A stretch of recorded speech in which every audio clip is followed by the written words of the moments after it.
Hi there, this is Beth Turner here on The Huddle, and today I'm with Ebbe Groes, the CEO of EveryMatrix. Ebbe, it's great to be here with you. Thank you for coming. So last time we spoke was about a year ago, and it was at your Bucharest office that you'd recently opened at the time. I'd love to know, in that year since we last spoke, what's been going on at EveryMatrix? Well, the biggest thing maybe is the acquisitions that we did. So having this wonderful London office is a result of us acquiring this very renowned and old company, FSP Technologies, one of our competitors in the B2B space. So a deal that happened in Q3 last year, and we did another one in Q4. So it's two pretty large events for us. We never really tried doing big scale acquisitions, at least for us, big scale acquisitions with lots of money, lots of work, lots of humans involved. Yeah. So that's what I would highlight, these two acquisitions. Yeah. So we're here in London today, and this is the official opening of this new London office. And I know we spoke a little bit earlier and you said that this is where the EveryMatrix story all started.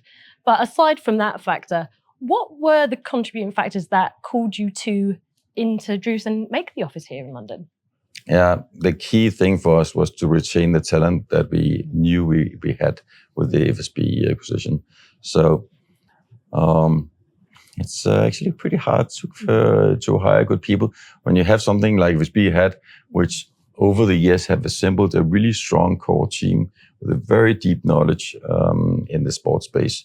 This is something that is a big asset in its own right. It doesn't appear on the balance sheet. It's not something say, oh, we paid this and now look, we have people that really know they're around the sports space. But in reality, we knew it was there. And we knew that if we didn't invest, we would lose this. So on the balance sheet and in the math and the financial calculations, we would show to our board. We would, of course, show the clients, the revenues, and it's a cost reduction. This will be a great investment. But on the side, we also knew we had this asset. And so we knew from the get-go that we needed to have a good home. We needed to make it a space where we could retain this talent and where we could even expand. And that's, I think, what we have here. Not exactly on this floor, of course, but upstairs where we met earlier. It's a wonderful floor. You can literally see the whole of London there, 360 view. I love it. I hope the people who work here love it. And I hope that this bright sunshine and optimism that this office gives also penetrates what we're doing on a daily basis. Yeah.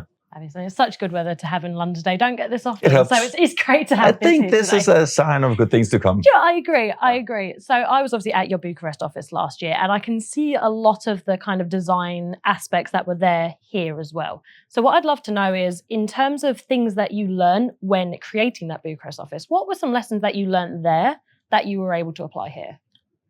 Don't skimmy on the things. Just if you want to have that extra coffee machine or that extra meeting room or something, just get it. Just pay this little bit of extra. If you look at what it costs to have a team running around London, then why not give them a space to enjoy where I arrive at work and I'm actually looking forward to enter the building and take the trip up to the 25th floor in this case. This is what you see in the Bucharest office. This is what you see in this office, and once you see how that can actually work and create actually a bright, optimistic even atmosphere. We try to take that with us, and I think we succeeded. Fabulous. So when you made your Bucharest office, you told us that you put a time capsule down to kind of celebrate the occasion, yes. For when in 100 years, when this office is redone, they were able to find that and see that history. Did you do anything like that here? Any kind of activity to celebrate or to kind of put your mark or your stamp onto this new location? Yeah, we really should have done that. I see that now. But how could we? I will have to ponder that and see how we can put a market down. But yeah, first of all, I'm pretty happy that we got this space. Pretty happy where it's located. Pretty happy with the whole layout, and I'm pretty happy with the fact that when we do this opening day that we have you and some of your colleagues here also to celebrate witness. So if there's a time capture there, then maybe it's this interview that gets picked up and found on YouTube in decades from now. Huh? That's brilliant. Okay. That might be it. I think that it is that. Fabulous. Good. So I want to get a little bit more philosophical now and kind of, as you said earlier, this is where it all began for EveryMatrix. And coming back here now, how does it feel to be here now today in this space 18 years after the company was created? Well, it feels pretty awesome. It does. And it is a feeling that you don't get to enjoy very often because you're normally worried about what happened yesterday and what happens tomorrow and all those short-sighted things. Taking a step back and look at something not for a month or a year or even a decade, but in this case, the entire life cycle of the company until now. Yes, that is a pretty special thing, and I'm enjoying it to the fullest, I can tell you. Fabulous. So on the more, I guess, business side of things, how do you hope that this new office is going to help you achieve the goals and objectives that you have for this year and beyond? That is pretty easy. When we acquired FSB, we were in the lucky situation to have absolutely no business in Africa or the UK. All our business continental Europe. This has been a very big step for us in expanding outside Europe. What I hope is that we will see us signing deals. This is really, it's of course about retaining the business that FSB had, but imagine we lose all of it. That would not even be so bad if what it had done was that we had now been perceived as an active market participant in an incredible supplier in the UK market and in the African market.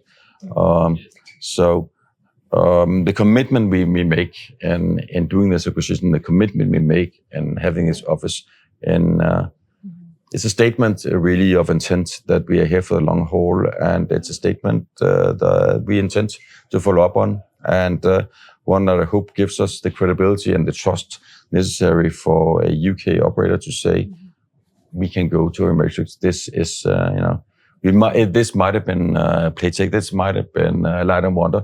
I want us to be in this category, and this is our long-term objective. Nice. So you've got offices all over the world. You say you've got ones in Asia. I believe you said Thailand and the Philippines you have offices in.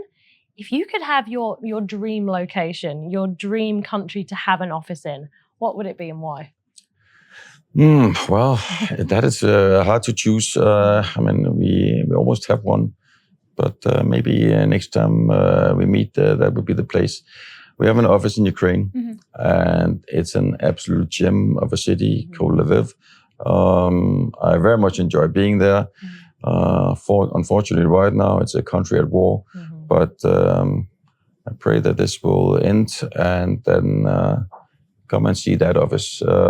It's not as glamorous as this. It's not as new and sparkling as the one in Bucharest, but the vibe is excellent. This city is absolutely wonderful to be in. So yeah, let's pick Ukraine for this. Absolutely, and really hope that we get that opportunity. So I've got one more for you, Ebbe, just to kind of round things out today. And we kind of spoke about how this office is going to help you achieve your goals for this year and beyond. But for the rest of this year and going into 2026, overall, what are EveryMatrix's goals and objectives, and how do you aim to achieve them? Yeah, what I would like to see is capitalize on some of the investments we did. So this FSB investment, I would like to see us sign some deals in UK. I would like to see us sign some deals in Africa. Actually, I would be quite disappointed if we don't deliver a couple of really handsome deals of the same caliber and value as the New Zealand Sky City deal that we announced today. This is really what will make this into a great year. If we can add another handful of Sky Cities to the portfolio, this would lay the foundation, even if we didn't sign anything next year. But if we do a handful this year, that will keep us busy, and that will deliver revenues and fun in 26 and 27. Oh, fabulous. Well, those are all my questions for you today, Ebbe. Thank you so much for your time. I really do appreciate it. Great to see you.